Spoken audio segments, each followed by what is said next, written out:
Todavía no entra el doctor.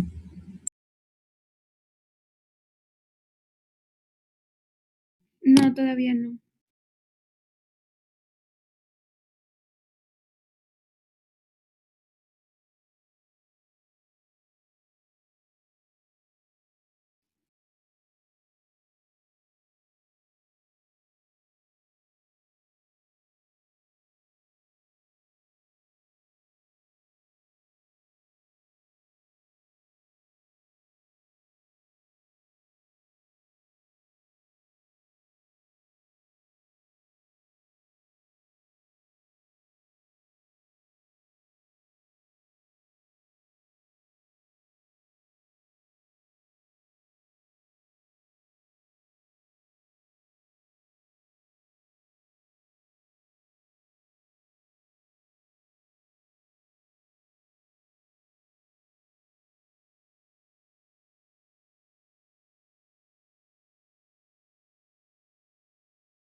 ¿Listos?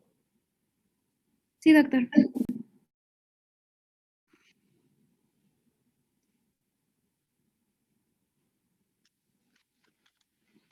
¿Todos me pueden escuchar bien? ¿Sí? Sí, se escucha bien. Bueno, voy a empezar. Buenas tardes, vamos a hablar sobre la rinología clínica, es el segundo tema. Y pues, dale, por favor. Vamos a empezar hablando sobre las principales enfermedades de la nariz. El doctor me dijo que nada más las mencionara. Primero es la rinitis aguda, que consiste en la inflamación de la mucosa nasal, y de hecho más adelante vamos a hablar sobre el síndrome de obstrucción nasal, y esta es una de las causas más frecuentes, y también causa rinorrea. Luego está la rinosinusitis, que en esta vamos a ver inflamación e infección en la cavidad nasal y en los senos paranasales, que están señalados en la imagen. Por favor, dale a la siguiente. Tenemos la poliposis nasosinusal, que esta es una neoplasia, ahí se puede ver en las imágenes. Esta es indolora y es benigna y va a crecer en la pared de la nariz y en los senos paranasales. Tenemos la desviación septal, que es el desplazamiento del tabique. Como podemos ver en la segunda imagen, se ve como encorvado. Y pues sí, consiste en eso, más que nada el desplazamiento del tabique.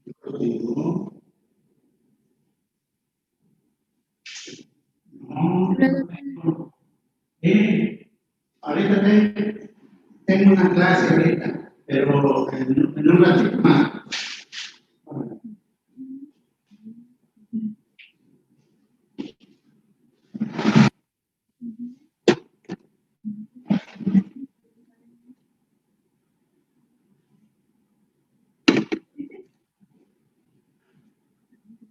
Adelante.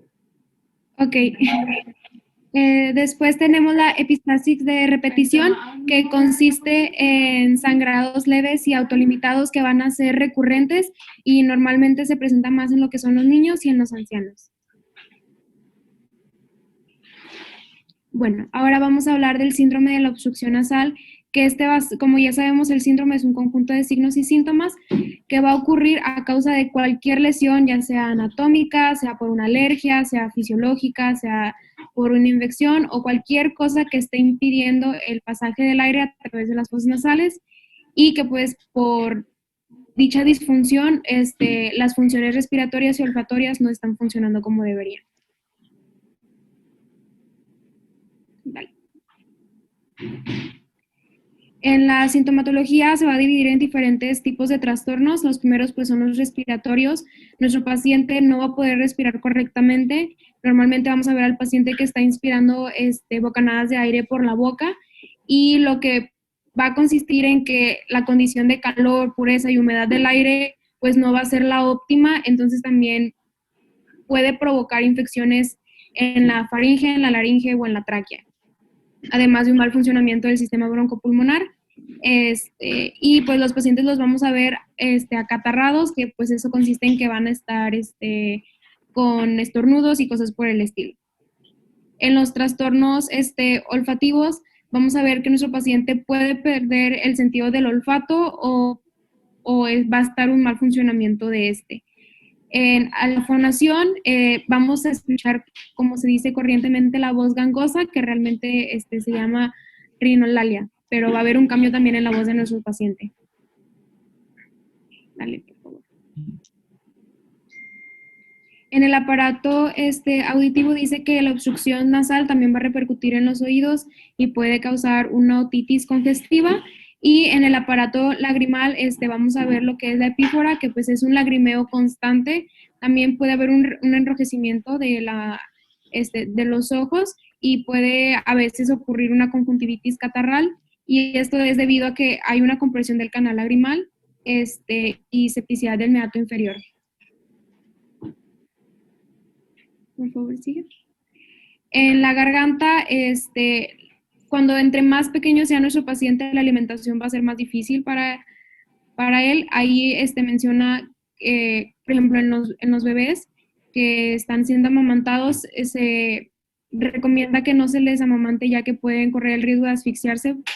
En el adulto, pues bueno, vamos a ver anginas, vamos a ver faringitis, o la sensación que todos hemos sentido que está como rasposo o de sequedad en la garganta, que normalmente se presenta en las mañanas, ya que en la noche pues estamos respirando aire frío e impuro. También dice que todos estos pacientes también hay trastornos nerviosos y psíquicos, ya que pues el paciente no se siente bien y se quejan de que pierden la memoria, se encuentran irritables, hay una pérdida de la productividad que ellos tienen durante el día, no pueden dormir, les duele la cabeza. Básicamente se sienten como, pues se sienten irritables y no tienen esa productividad que ellos quisieran tener en el día. Entonces dice que se pueden tornar tristes y melancólicos o incluso llegar hasta una depresión. ¿Vale? Y bueno, en las causas de la obstrucción nasal físicamente pues podrían ser fracturas o desviaciones del septum, como ya habíamos visto cómo se ve. Puede ser que haya poliposis nasal, que puede ser recurrente, o puede ser que realmente esté deformando las fosas nasales e impide el aire. Pueden ser la presencia de cuerpos extraños, rinolitos, fibromas o angiofibromas. Creo que la manera correcta de resumirlo sería cualquier traumatismo, cualquier cuerpo extraño o cualquier neoplasia que esté en las fosas nasales que impida el paso de aire. Infecciosas, pues puede ser la rinitis, la sífilis nasal, el resfriado común, la influenza y el virus respiratorio sincitial. Y creo que ya es toda mi parte, creo. ¿Sí me escucha?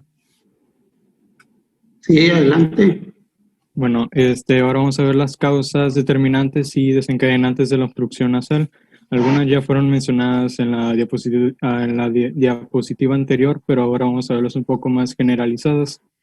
Primero que nada, pueden haber efectos sobre la mucosa, como ya mencionaron antes, las alergias, la rinitis o algunas otras enfermedades inflamatorias pueden causar lo que es una inflamación y un edema de la mucosa y de los cornetes nasales. También se puede presentar por desviaciones en el tabique nasal. También menciona que la perforación del mismo tabique o costras en el mismo pueden causar también una obstrucción nasal. También la hipertrofia de los cornetes menciona que se puede atribuir principalmente al cornete inferior, pero mayormente se puede presentar en el cornete medio. Esa puede deberse a un exceso de tejido blando o del mismo hueso. También el estrechamiento de la bóveda nasal ósea. En esta, pues la pirámide nasal externa va a estar de menos calibre, ya sea por causas de trauma, una desviación, una reducción causada por la rinoplastia. Y pues en esta, en raras ocasiones, el individuo puede tener un menor calibre en la cavidad nasal interna.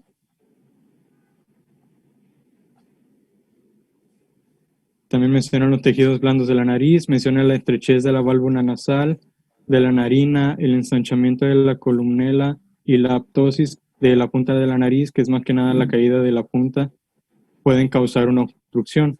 También las masas nasales, como lo son los pólipos, tumores intranasales y nasofaringios, y también la hipertrofia de adenoidea pueden ser causantes de una obstrucción nasal.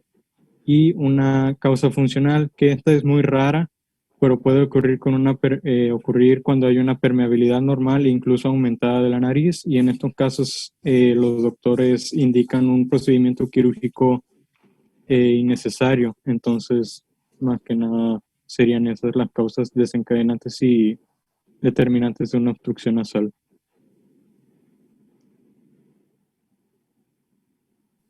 Y en el cuadro clínico de la obstrucción nasal, pues más que nada por la misma obstrucción, el paciente puede presentar una dificultad para respirar, puede presentar epistaxis frecuente, taponamiento nasal, e incluso el paciente refiere también que se siente que se le tapan los oídos cuando respira. También puede haber anosmia, que es la pérdida del olfato, pérdida del gusto acompañada de esta. También cefaleas, serostomía, que es sequedad de la boca, y más que nada una fatiga general. Esto es lo que puede referir el paciente al momento de una obstrucción nasal.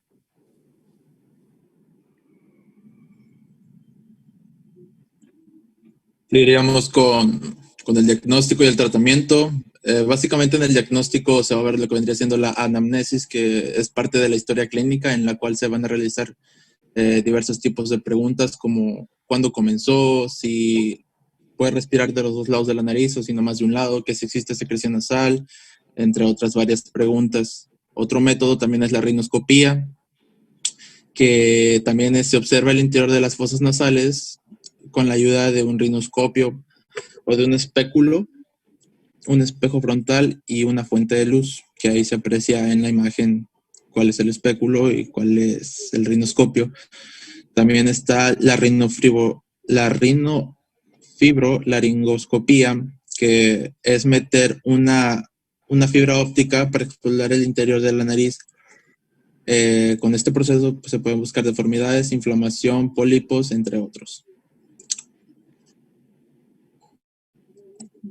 También está la rinomanometría, que es una prueba que permite estudios de flujo del aire a diferentes presiones durante la inspiración y la expiración, detectando posibles obstrucciones. Pruebas alérgicas, estudios radiológicos y la rinometría acústica, que es básicamente mediante el soplo, la expiración que produzca la nariz se va a detectar si hay una obstrucción. Es básicamente eso. Y tratamiento, pues a medidas higiénicas es lavado con suero, humidificar el ambiente, evitar alérgenos, entre otros. Y farmacológicamente son corticoides, descongestionantes nasales como el Afrin y antihistamínicos. De ahí sigue la desviación septal, que pues es básicamente el tabique desviado, ahí se puede apreciar en la imagen, que es la causa estructural más frecuente de la obstrucción nasal. Aquí menciona que está formado por tres partes, que es la parte ósea, la parte cartilaginosa y la parte membranosa, que va desde la parte de arriba hasta la parte de abajo, hasta llegar a la punta de la nariz. La función del tabique pues es proveer soporte a la punta nasal, básicamente. La etiología: puede existir desviación del septum nasal sin la aparición de un trauma. Básicamente puede ser durante el último trimestre del embarazo. Al momento del parto puede causar algún daño en ese momento o durante el mismo. Y por trauma serían las dos maneras de cómo se puede ver. Pues por trauma es lo más común y se puede fracturar horizontal, verticalmente, en una o varias líneas de fractura. Puede asociarse a fracturas de huesos propios y la lámina perpendicular del etmoides. Igual, su diagnóstico se realiza exploración física a través de rinoscopía anterior y endoscopía nasal. Y se puede apreciar diferentes tipos de desviaciones según la forma, como por ejemplo aquí se ve que en una se observa que es tipo C, otra es tipo ESA y en otra es como una espina que está atravesada a la mitad. Y el tratamiento pues es quirúrgico. En este caso es la septoplastía, que es un proceso bastante sencillo, pero aquí agregué cómo se verían los pasos que aquí menciona que la endoscopia da una excelente visibilidad, aunque también se puede hacer con un microscopio quirúrgico o con un fotóforo o un espéculo nasal, pero el acceso al septum puede ser limitado. Así que lo recomendable pues es que sea pues de la primera manera. Aquí los pasos a mencionar pues se descongestiona a ambos lados de la nariz con lentinas embebidas en adrenalina al 1.14, al 1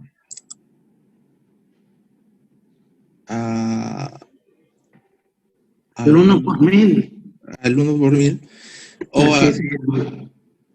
o alternativamente con pseudoefedrina.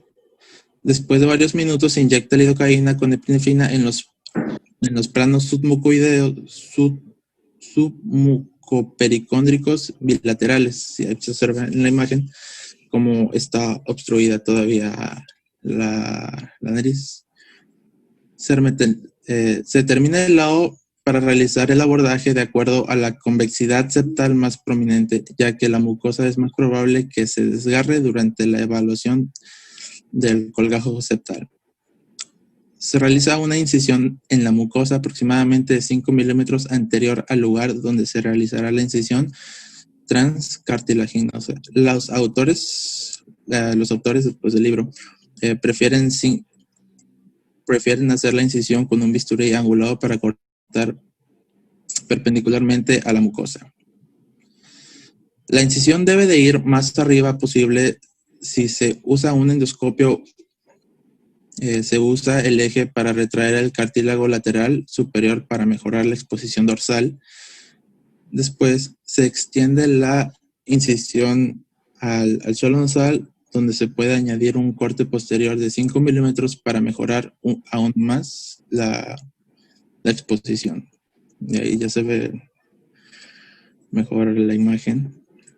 Con el elevador del Codet se levanta el colgajo submucopericóndrico a través de la incisión. El colágeno se eleva despegando de una manera semicircular, comenzando en una dirección posterior, luego bajo hacia el suelo nasal y finalmente de atrás adelante a nivel inferior. Se debe tener cuidado de permanecer dentro del plano bien definidos subpericóndrico y subperióstico hasta que se encuentre los anclajes fibrosos densos a la cresta maxilar, que ahí se puede observar en la figura que está inferior a la izquierda. Con el fin de extender la elevación del colgajo hacia la cresta maxilar y el suelo nasal. El cirujano tiene que dividir estas fibras bruscamente usando el elevador del Codet y el filo de una cuchilla de bisturí número 15, rapse o largo del hueso subyacente con un movimiento de barrido después de la rama vertical de la cresta maxilar inferior hacia el suelo nasal para dividir estas fibras. El paquete neurovascular nosopalatino se ve frecuentemente en la parte inferior. Durante este proceso se debe tener cuidado y conservarlo. Se continúa elevando el colgajo después de la convexidad de la desviación septal bajo visión directa hasta que se alcanza el punto horizonte, donde ya no se puede ver la unión entre el colgajo y el cartílago. Si unión entre el colgajo y el cartílago se puede ver. La elevación debe cesar más adelante en el procedimiento. El control del sangrado se obtiene con obstrucción intermitente y con lentinas empapadas en adrenalina. Ahí se observa.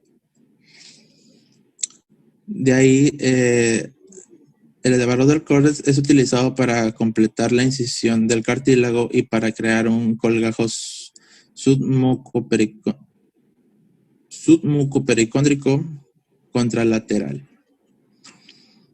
En los siguientes pasos, una vez que los dos colgajos están completamente lavados, se usa un cuchillo giratorio o unas tijeras para quitar parte del cartílago cuadrangular y ya. Y de ahí la elevación del cartílago mejora la visión de la deplexión. Siguiente imagen. Septal representando y proporciona un mejor acceso a los puntos horizontes que anteriormente limitaba la elevación de los colgajos.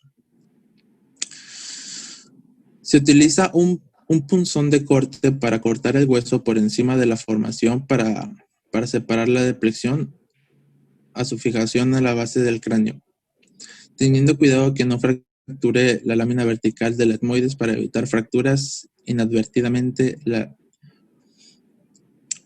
Una vez que la deflexión ha sido separada de la base del cráneo, retire los restos de la mucosa alrededor de la deplexión y fracture cuidadosamente y elimine las deplecciones óseas restantes en una gubia. Si una diflexión involucra la cresta maxilar, eleve la mucosa a lo largo del suelo de la nariz en una dirección posterior a anterior. Se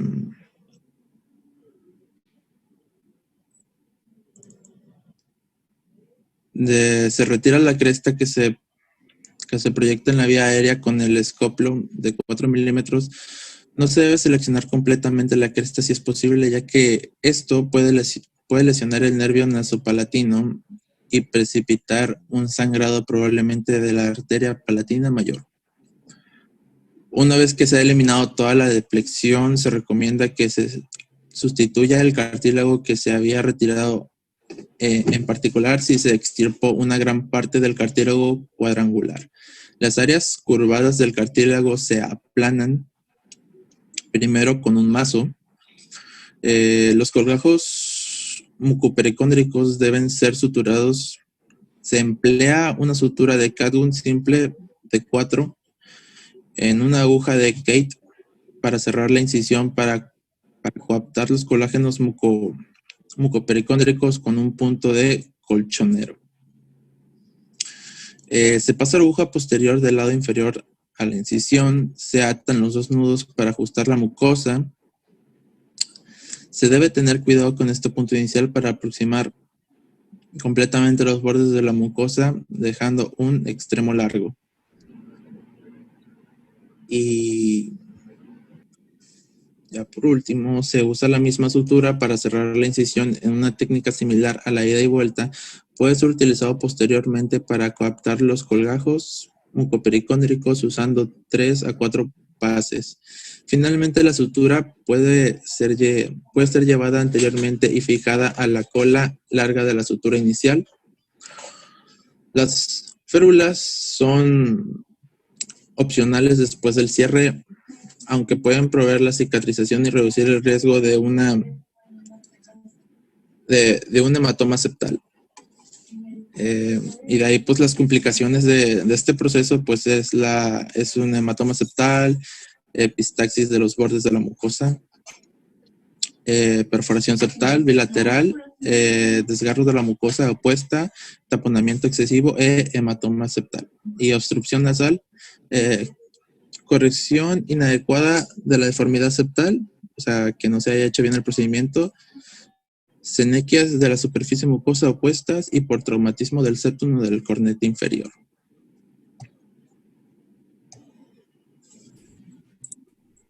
Muy bien, ahora vamos a ver los cuerpos extraños en la nariz. Principalmente debemos mencionar que esto se presenta mucho en los niños, en los niños pequeños, y se debe reconocer su origen y la forma de entrada, ya que puede ser que se lo introdujeron por la parte frontal, por las narinas, o bien pudo haber sido producto, ese cuerpo extraño pudo haber sido producto de un vómito o alguna otra cosa que los niños hayan ingerido. Entonces, eso es muy importante para ver cómo se va a tratar o cómo se va a intentar sacar. Se tiene que valorar también el tiempo del objeto dentro de la nariz. ¿Por qué? Porque si es un objeto que se les acaba de atorar, pues podemos maniobrar pronto y sacarlo sin ningún tipo de lesión. Sin embargo, si es algo que ya tiene tiempo, se puede ulcerar y puede complicar esto, incluso puede infectarse. Los signos y los síntomas principalmente son secreción hialina, estornudos, secreción mucopurulenta cuando es ya un poco vieja la obstrucción, irritabilidad en los niños, que esto se va a definir como niños que estén llorando, ojos llorosos, inquietos, y también se puede presentar una epistaxis leve a moderada. Principalmente, el tratamiento que debemos de proporcionar al tener este tipo de casos es la extracción rápida, independientemente de cuál sea la técnica. Principalmente si es algo, una obstrucción en la parte anterior de la nariz o media, se puede utilizar vasoconstrictores para retraer la mucosa, que sea un poco más amplio el canal y podamos sacarlo. Pero también hay una técnica muy simple, que como por ejemplo, no sé, alguna canica, algún frijol o algo, se puede utilizar la técnica del sonado de nariz simple. Nada más tenemos que presionar la fosa nasal contraria para que haga presión y pueda salir el objeto a presión, como lo vemos en la imagen. Cuando se presenta ulceración mucosa, ya sea por algún tipo de obstrucción vieja, se tiene que tratar de manera distinta. Lo podemos mandar ya sea con el especialista o incluso nosotros, pero con otro tipo de técnicas, porque de preferencia se tiene que realizar la rinoscopía y utilizar instrumentación adecuada sin lesionar las mucosas, porque incluso el uso de estos aditamentos puede perjudicar más de lo que nos puede favorecer si no lo sabemos utilizar adecuadamente. Ahora vamos a ver la epistaxis, que para fines prácticos pues es la hemorragia en cavidad nasal. Esto se va a generar por la ruptura de un vaso nasal o un sangrado que lo estén ocasionando tumores de la cavidad nasal. Estas se van a clasificar en anteriores, en superiores y posteriores. Aquí es importante conocer la irrigación de la nariz porque pues nos vamos a guiar más o menos en dónde es el origen de estas. Principalmente en la parte superior y postero superior están las arterias etmoidales, la anterior y la posterior, la esfenopalatina, más posteriormente, y anterior está la palatina anterior. Entonces, aquí nos va a dar una idea más o menos de cómo va a ser el sangrado, ya sea leve, moderado o grave, profuso, y hacia dónde va a tender a irse este tipo de sangrados, como por ejemplo los sangrados posteriores. Casi siempre el sangrado lo vamos a encontrar en la bucofaringe, o incluso puede llegar a salir por la boca, más que por las fosas nasales. La semiología, las anteriores, son frecuentes por traumatismos, más que nada cuando los niños o nosotros jóvenes adultos se meten cosas a la nariz, ya sea para rascarse, para sacarse secreciones, simplemente meterse el dedo a la nariz, se pueden lacerar las mucosas y pueden generar cierto tipo de sangrados muy leves.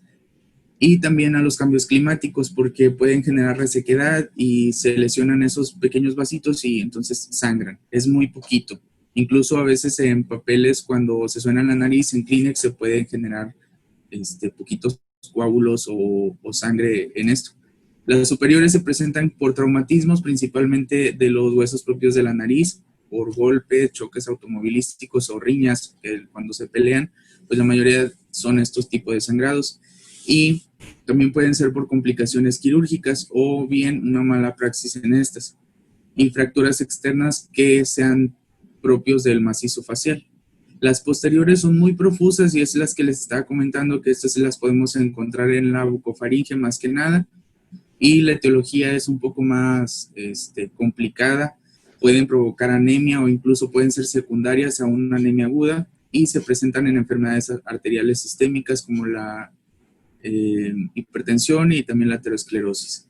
Y la mayoría de las técnicas que nos mencionan los libros para poder parar esto, pues es el taponamiento o la presión digital simple. no debemos de hacer la cara o elevar la cara para que se vayan hacia la parte posterior las secreciones. Es importante también explorar la nariz, es la exploración nasal y faringe, porque nos vamos a dar una idea de más o menos en dónde se está ocasionando este tipo de sangrado. El tratamiento inmediato, después de haber valorado en dónde se está generando este sangrado, pues es el taponamiento nasal directo, ya sea directo o indirecto. Por ejemplo, el directo sería más que nada presionar la nariz, hacer un poco de presión, meter un algodón, una gasa y dejarla ahí un momento, siendo de la parte superior o anteriores, que son muy pequeñas, muy leves los sangrados, o bien hacer un taponamiento indirecto por medio de este tipo de técnicas que están en la parte de abajo. Se utilizan gasas, incluso sondas Nelaton, para poder guiar una bola de algodón o de gasa hacia la parte posterior, y en las cuanas prácticamente se van a adherir hacia ellas, y ahí van a evitar que el sangrado esté generándose. Igual las secreciones irían hacia la parte anterior y también tendríamos que generar un tapón. Este tipo de técnicas pues tienen que durar más del tiempo establecido para que pueda generarse una correcta solución de la lesión. Y tratamientos a largo plazo con las epistaxis que no ceden, hay dos tipos. Es la cauterización, que esta vamos a encontrar de dos tipos, es la química y la eléctrica. La química vamos a utilizar cierto tipo de ungüentos, que principalmente es el ácido tricloroacético, ácido crómico, nitrato de plata. Se va a colocar por medio de hisopos o bien instrumental metálico, pero tiene que ser muy delicado, ya que pues puede generar lesiones en la mucosa circundante. Se pueden utilizar anestésicos locales empapados en algodones, pero no se deben de infiltrar directamente, ya que puede ocasionar una necrosis del tejido. Entonces, también tenemos el electrocauterio convencional, que pues estas son técnicas que utilizan los especialistas. Y es necesario usar tratamiento después de haber hecho la cauterización, ya que esto puede favorecer a una cicatrización más adecuada y evitar complicaciones. También está la ligadura de las arterias, principalmente las arterias etmoidales, que son las posteriores, y la ligadura desde los troncos que nacen de las carótidas, pero pues estas ya son técnicas un poco más avanzadas propios de la especialidad. Y son cirugías un poco más invasivas. Ahora vamos a ver los tumores benignos, que también pueden perjudicar las fosas nasales. Principalmente tenemos los pólipos, que causan la obstrucción, que los pólipos no son nada más que pues hiperplasia de la mucosa nasal. Tenemos lesiones papilomatosas, que son similares tienen similitud o cierta similitud al aspecto de los condilomas genitales. Se ven como coliflores. Entonces estos aparecen cerca del vestíbulo nasal. No son en sí peligrosos, no son malos, son lesiones benignas. Lo único que pueden generar es que al momento de crecer demasiado, pues producen obstrucciones. Estos se tienen que quitar mediante una cirugía, y se debe de realizar una exéresis amplia, porque estos tienden a recidivar y hacerse incluso más grandes. Estos se pueden identificar por la forma. En el círculo de arriba se ven como muchos puntitos, y casi siempre se presentan de manera unilateral. Tenemos el angiofibroma juvenil o el nasofibroma. Se origina en la bóveda de la nasofaringe y proviene del periósteo de los huesos adyacentes. Es muy común en niños, espacios sanguíneos con abundante tejido fibroso, y estos signos que se presentan cuando está presente esta lesión es un crecimiento notorio muy rápido, produce una obstrucción leve, pero más que nada lo que llama la atención son epistaxis muy abundantes, e incluso estos son lo que puede causar la muerte de los pacientes. Y el tratamiento es quirúrgico en etapas tempranas, cuando no son muy grandes las lesiones. Tumores malignos. Los tumores malignos, mencionaba que también se deberían de tratar mediante la especialidad de dermatología y de otorrinolaringología, porque muchas veces las lesiones que se presentan al inicio son muy simples o no les tomamos la importancia que deberían, como por ejemplo en estas imágenes que están aquí, se ven como unas costras muy pequeñitas con enrojecimiento en la periferia y desafortunadamente pues pueden llegar a ser cánceres de origen epitelial como el carcinoma epidermoide. Mande. Menos de un minuto, te vas a quedar hablando solo. Ok, pues nos volvemos a meter ahorita. Sí, es la misma. Adelante.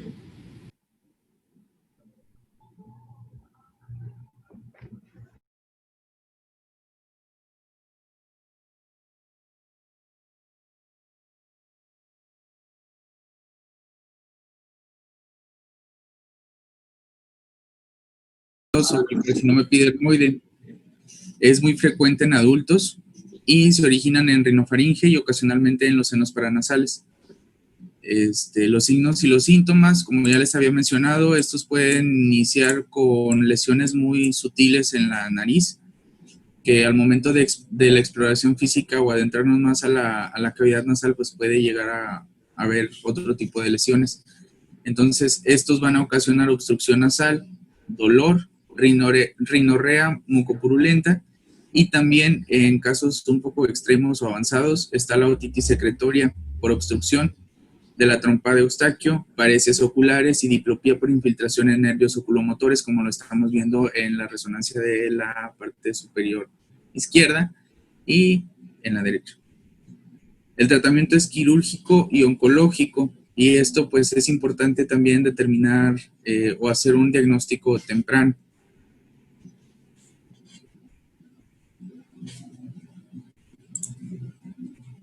Estos son los tipos de lesiones que podemos llegar a encontrar.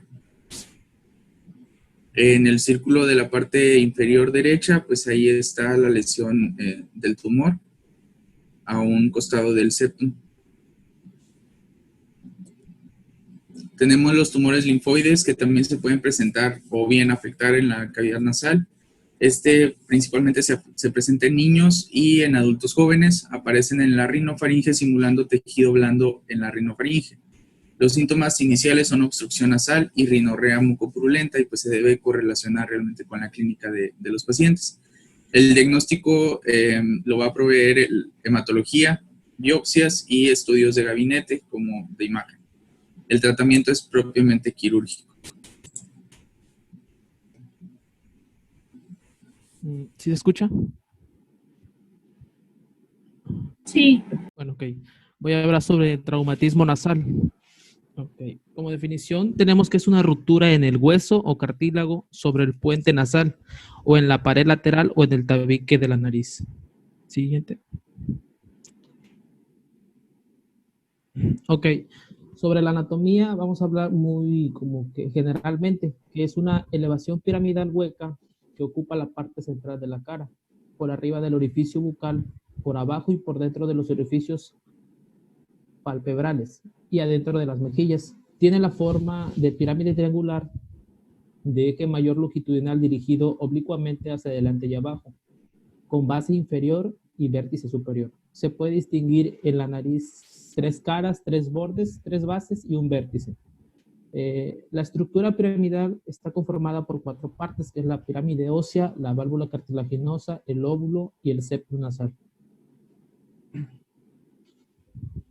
Ok, entrando en la epidemiología, tenemos que esta es la fractura nasal, es el tercer tipo de trauma más común en los seres humanos, que son las más frecuentes de las fracturas faciales, de un 14 al 50%. En un pico de incidencia tenemos que es entre los 15 a 30 años. En la relación de hombres a mujeres es más frecuente en hombres. Su etiopatogenia, tenemos que debido a su prominencia y localización central de la cara, la nariz es susceptible al trauma. Generalmente van a ser fracturas conminutas. Es inusual ver fracturas nasales únicas, donde la epistaxis puede aparecer relativamente con cualquier trauma menor. Cuando va a haber un sangrado anterior, esta va a ser usualmente causada por la arteria etmoidal anterior.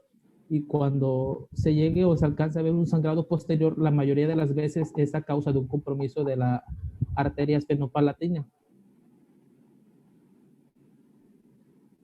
Su etiología, tenemos que hay mayor frecuencia o mayor casos en riñas, que se ocupa el 31-34%, en accidentes deportivos, que ocupa un 28%, en los accidentes de tránsito, que ocupan el 23%, y caídas casuales, con un 15%. Sus signos y síntomas, los más frecuentes o los que vas a notar tú como médico van a ser el dolor, la equimosis, epistaxis, crepitación ósea, obstrucción nasal, edema y deformidad. En la deformidad vas a encontrar que puede haber una depresión, una laterorrinea o desviación del septum nasal. Es lo que puedes ver generalmente a simple vista como médico. Ok, en la clínica, en el paciente politraumatizado es prioritario valorar las lesiones asociadas, como lo primordial que vas a hacer es observar la permeabilidad de la vía aérea. Siguiente va a ser el nivel de conciencia y el tercer y importante, que es realizar una hemostasia. En la clasificación, de acuerdo al traumatismo nasal, existen dos tipos de clasificaciones. La primera, la importante, es la clasificación de Strang, que en el tipo 1, como se puede ver en la imagen, involucra a la pirámide nasal y la parte anterior del tabique. En la tipo 2 se llega a la base de la pirámide nasal y al tabique más tarde. En la tipo 3 se extiende al maxilar y al hueso frontal, que corresponde a una fractura nasoidorbital. Y en el otro tipo de clasificación, que en la clasificación de Roerich, que esta va a ser una fractura simple unilateral, una fractura simple bilateral, la fractura conminuta, que a su vez la fractura conminuta puede ser unilateral, bilateral o frontal. Y también va a estar la fractura compleja, que esta va a abarcar a los huesos nasales y al septo. Que esta puede ser con hematoma septal o con laceraciones nasales. Y también van a estar las fracturas naso-órbito-etmoidales, que esas son las más graves. Para realizar lo que es el diagnóstico, primero se le tiene que realizar una anamnesis al paciente, que se va a indagar aquí. Se va a indagar el tipo y el mecanismo del trauma, ya sea por obstrucción, epistaxis, anosmia o hiposmia. También es importante descartar fracturas asociadas, como en este caso los cambios en la agudeza visual, la epífora, diplopia, otorrea y antecedentes de ya sea el trauma nasal previo o cirugía nasal previa. Y en el examen físico, para examinar el exterior de la nariz conviene ayudarse con una linterna. Se puede obtener mejor visión si se dispone de un espéculo nasal. Se logra ver el aspecto de la mucosa, las características de las secreciones, si existen pólipos o la alineación del tabique, que es muy importante eso, el aspecto de la parte anterior de los cornetes medio y inferior, donde se va a evaluar la forma, el tamaño, la porción del tabique, su simetría, su signo de mapache, que eso es muy importante también investigarlo. Bueno, había leído yo que el signo de mapache es cuando ya hay una fractura o un traumatismo en la base del cráneo. Ok, y las fracturas y las masas.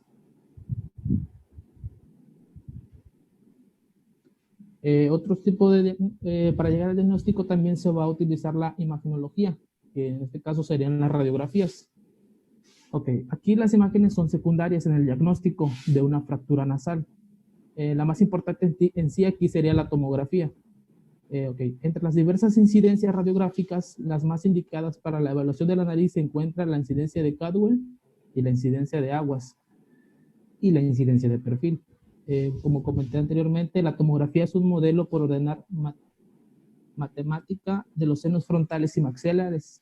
Estos van a ser obtenidos por irradiación con rayos X. Okay. Siguiente, por favor. Gracias. En la radiografía va a haber dos tipos de proyecciones muy importantes. Una de esas es la proyección de Waters, que en esta el paciente va a extender su cabeza hasta hacer contactar con la placa de la impresión en la base de la pirámide nasal y el mentón, como se puede ver en la imagen. Esta tiene sus ventajas y desventajas. Las ventajas más importantes o a lo que queremos llegar es que va a mostrar el antro maxilar claramente.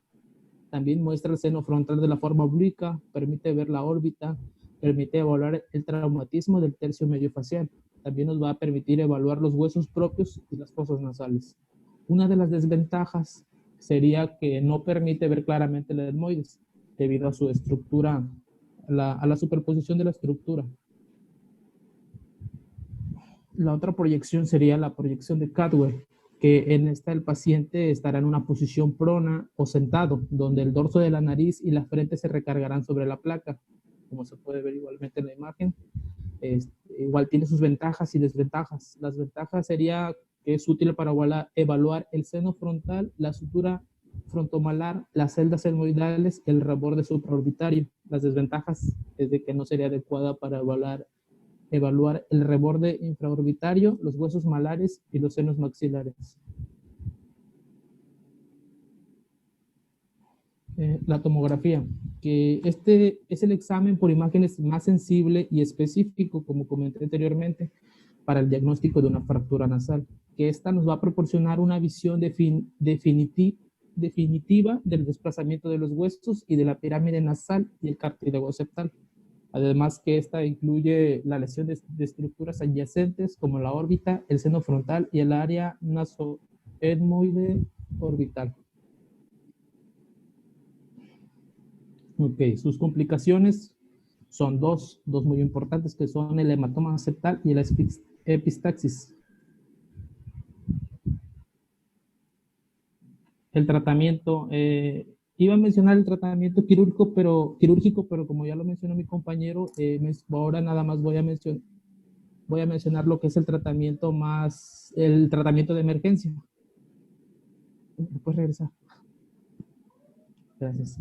Que en sí va a ser la conservación de las vías respiratorias, la detención de la hemorragia y tratamiento del shock y controlar el dolor. Okay. Hablaré de otro tema, que son los padecimientos más frecuentes de la nariz. No encontré un orden en sí, pero busqué en un artículo y fueron los más como que relevantes o los de más predominancia, que son las infecciones nasales bacterianas, que estas pueden causar la formación de espinillas y forúnculos dentro del vestíbulo nasal, que estas van a ser infecciones menores en la entrada de la nariz, que pueden resultar como en espinillas de la base de los vellos nasales, que esta usualmente va a ser causada por la bacteria estafilococo. Las dos infecciones nasales bacterianas más frecuentes van a ser la vestibulitis nasal y los forúnculos nasales. En la vestibulitis nasal, las infecciones menores en la entrada de la nariz, lo que se denomina vestibulitis nasal, esta puede provocar ampollas en la base de los pelos nasales y en ocasiones costras alrededor de las ventanas nasales. Las causas suele ser la bacteria Staphylococcus. El tratamiento serían las pomadas de bacitracina o mupirocina, que suelen curar la vestibulitis nasal. Esta puede ser necesario usarla durante muchas semanas. La otra enfermedad sería furúnculos nasales. Estas son las infecciones más graves que provocan los furúnculos en el vestíbulo nasal. Los furúnculos nasales pueden convertirse en una infección que se propaga bajo la piel de la punta de la nariz, que podría llamarse también como celulitis. Al médico le van a preocupar las infecciones en esta parte de la cara, porque desde ahí las venas se dirigen hacia el cerebro, es decir, que puede tener una complicación más severa. En este caso, si las bacterias se llegasen a propagar hacia el cerebro por estas venas, puede producir una afección potencialmente mortal denominada trombosis del seno cavernoso. Para tratar un furúnculo nasal suele tomarse antibiótico por vía oral y aplicar una pomada de mupirocina y paños húmedos calientes 3 veces al día durante unos 15 a 20 minutos cada vez. Puede ser necesario también drenar quirúrgicamente los furúnculos grandes a los que no responde el tratamiento con antibióticos. Otro padecimiento más frecuente de la nariz, que es el tabique desviado. En esta tabique desviado va a ser una condición en la que el tabique nasal está doblado o desviado del centro. Como mencionó el compañero Víctor anteriormente, los tipos de fracturas en el tabique, que esta puede ser causando que una fosa nasal sea más grande que la otra. El tratamiento más común es la cirugía, que había dicho, la rinoceptoplastía. Otro padecimiento serían los pólipos nasales, que estos son crecimientos carnosos de la mucosa de la nariz, que estos van a ser más propensos a desarrollarse en personas que tienen alergias y o asma. Algunos de los síntomas causados por los pólipos son la obstrucción nasal y congestión, que algunas veces algunas personas lo pueden confundir con una sinusitis. Los corticosteroides, estos ayudan a reducir o eliminar los pólipos, pero en algunas veces los pólipos deben eliminarse quirúrgicamente. Objetos atorados en la nariz, como también ya se mencionó anteriormente, que esta puede no considerarse como parte de las enfermedades de la nariz más comunes, pero es un problema de consulta frecuente, que usualmente o frecuentemente son los niños. Usualmente los doctores utilizan una anestesia tópica y tratan de remover el objeto con un espéculo y un forceps. El objeto que se remueve con frecuencia, o podrían ser los que con mayor frecuencia se llegasen a ver, son los hisopos, papel, semillas, nueces, insectos, baterías, frijoles, etc.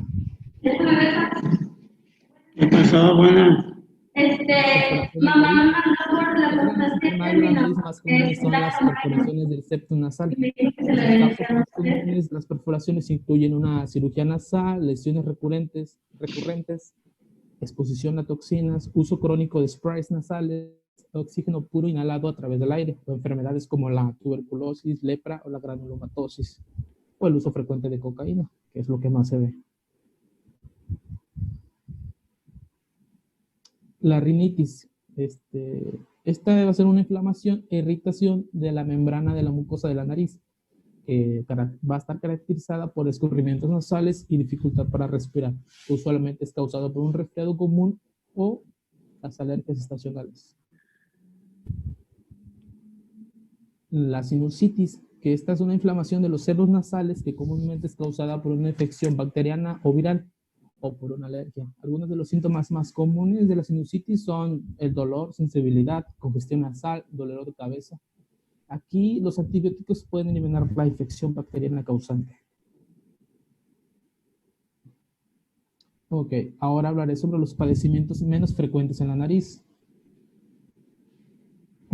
que sería la rinitis medicamentosa, que esta va a ser una inflamación de las membranas de la mucosa de la nariz debido a, no a una alergia como respuesta fisiológica a un alergeno, sino al uso continuo de los aerosoles o gotas nasales descongestivas.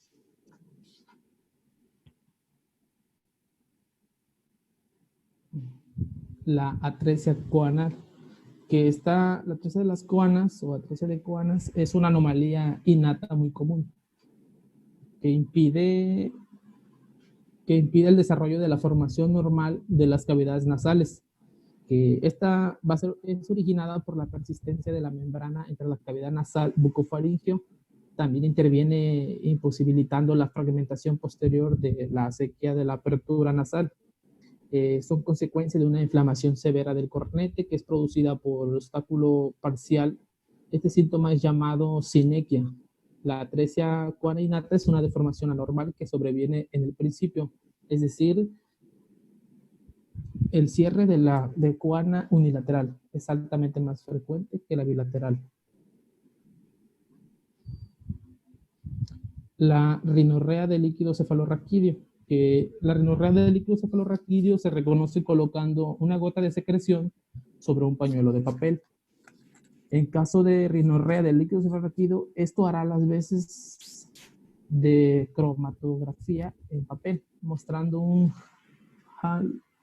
lado claro alrededor de la secreción nasal que indica la fuga de líquido cefalorraquídeo. Como alternativa, el contenido de glucosa de la secreción se puede medir a la cabecera de la cama utilizando una tirita de Chenstrip. Esta fuga es un factor de riesgo para el desarrollo de una meningitis. Por eso es que se debe tratar luego y saber también cómo identificarla como médico, y por lo tanto requiere una atención quirúrgica inmediata.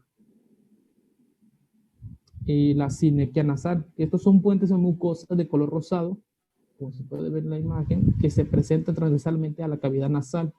Estos puentes o tabiques se producen entre el septum nasal y la pared lateral de la nariz, el cornete nasal inferior o el cornete nasal medio. Otro tema que hablaré fue conceptos de sinusitis. Me comentaron que solamente lo mencioné muy por encima. Ok.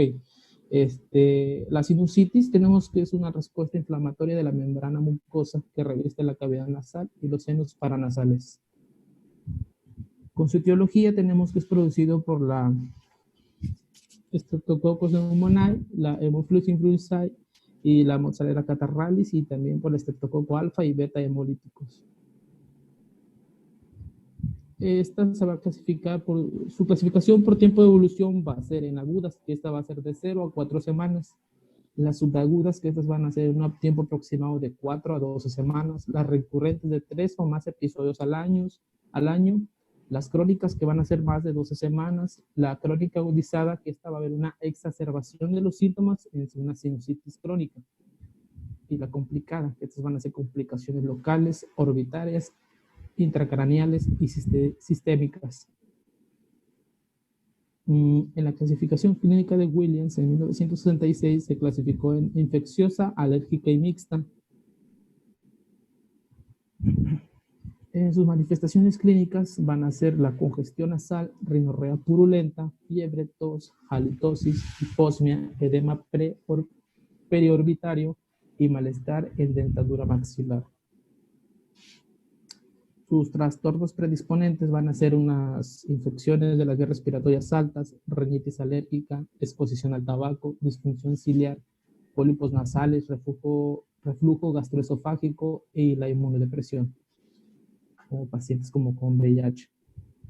Su diagnóstico, aquí va a ser igualmente el estudio radiológico que se utilizaría como las anteriores, que sería el de Cadwell y Waters, que en esta se busca encontrar una sinusitis, en la sinusitis un engrosamiento de la mucosa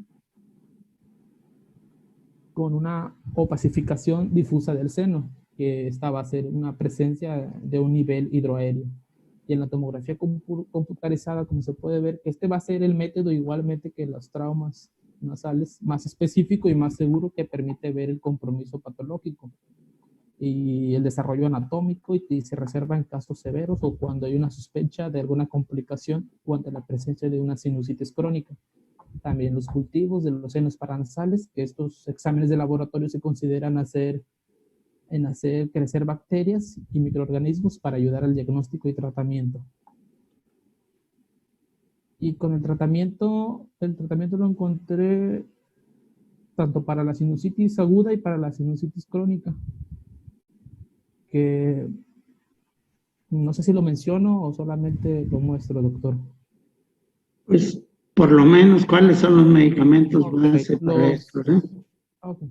En las sinusitis agudas va a ser la amoxicilina. En el adulto se le va a dar 250 a 500 miligramos cada 8 horas.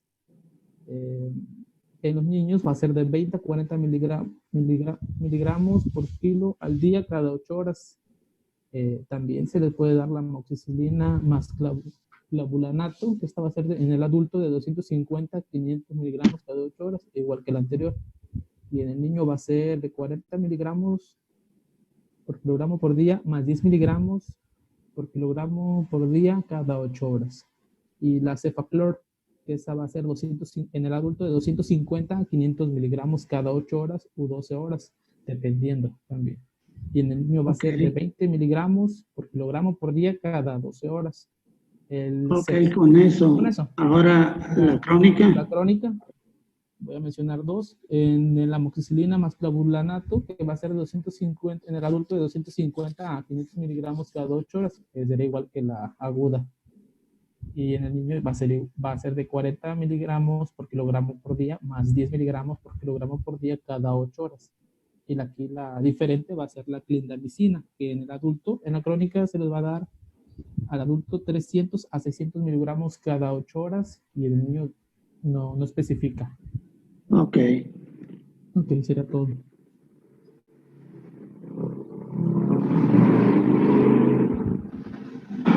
¿Es todo? Sí. Ok, está bien. Faltó algo nada más en relación a la anatomía y fisiología, ¿verdad?, de la nariz. Pero bueno, eso realmente ustedes ya lo manejan, ya saben cuáles son los huesos que están formando la nariz, cómo está irrigada, ¿verdad?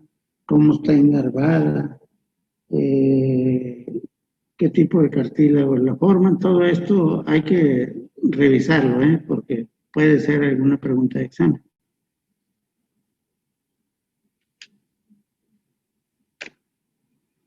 ¿Alguna duda, pregunta?